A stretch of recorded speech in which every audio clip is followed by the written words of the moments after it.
probably heard this fairly bold claim made as of late. It goes something like this: we are eating less meat these days and more grains these days. And this high grain, low meat diet is the cause for the chronic disease epidemic. And of course then, if we just reverse that, eat more meat and less grains like we supposedly did 100 years ago, then we're going to be healthy again. But is this actually true is the subject of this video. The American diet has indeed changed a lot in the past 75 years. I'll show you how, but first, here is the clip of the kind of thing being said out there that we want to assess. 1970, Americans are still eating meat for breakfast, lunch, and dinner. You can look at the consequences. Just go to any Walmart in America and look in line. Look at our neighbors and our brothers and sisters, and people are sick. And it's a complete result of this distortion because we've distorted our food. Testosterone's dropping, as is meat consumption. I don't think that's a coincidence. Her great-great-grandmother was right. She primarily ate meat. I mean, you have the 1980 food guidelines, which told us eat less meat, eat more grains.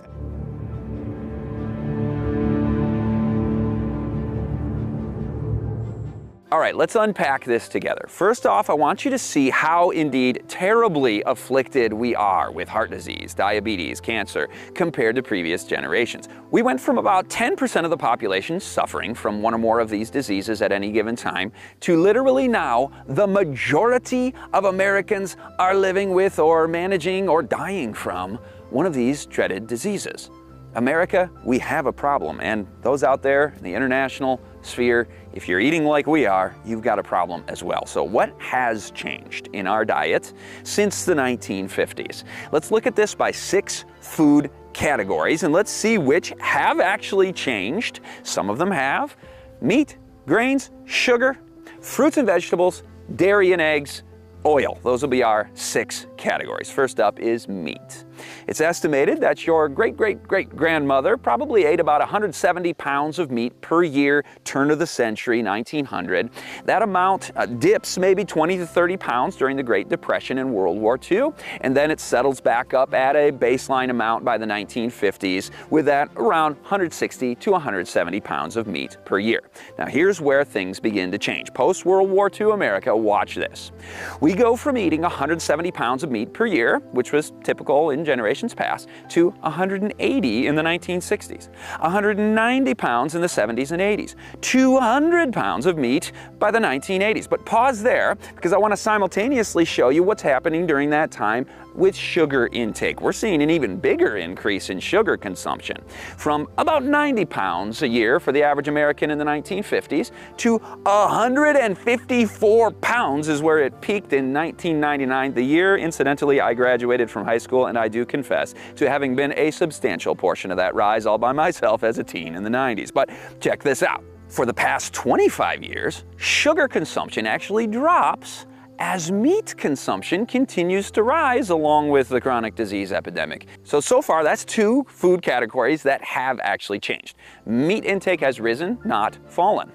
And sugar intake rose and then fell, but is still high compared to 75 years ago.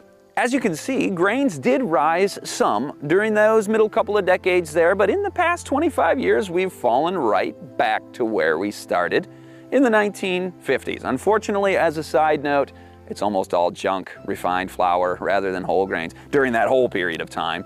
But bottom line, for change in diet, grains are not being consumed in higher quantities now than they were 75 years ago, contrary to what you heard in the clip or what's been going around out there online. Meat intake has risen, grain intake has not.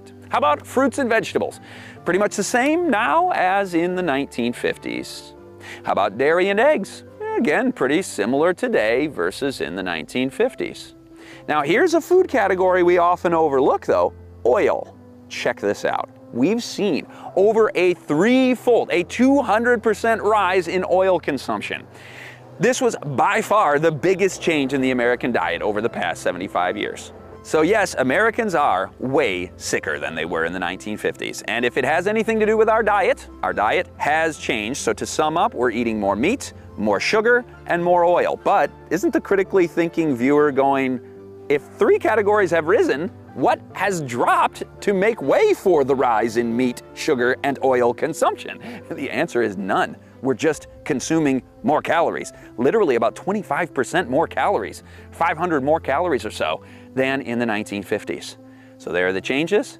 What changes can we make in our diet to go to better nutrition? I'm Scott Ritzema. We'll see you guys next time.